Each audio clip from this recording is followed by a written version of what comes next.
Ito yung ano, ito, interviewin natin itong nakare. Si Andrew. Anong pangalan mo?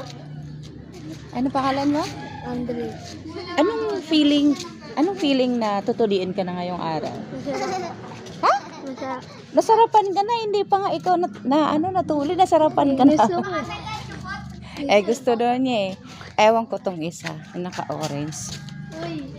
Takot sa interview tong isa. Si Yori tapos na to eh. Ikaw magpatuloy ka din. Kala ko bakit. Hindi na ako sa tegal. Ikaw kayo.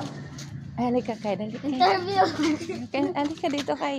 Kay, dadakmain ka na yun. Ito, excited to eh, kasi tawa ng tawa eh. Excited to eh. Excited to eh, kasi tawa ng tawa to eh. Dito kaila, ano? Ano eh? O, tara. Ayan, ito na. Anong feeling kay? Parang hipap yun. Anong feeling mo? Ano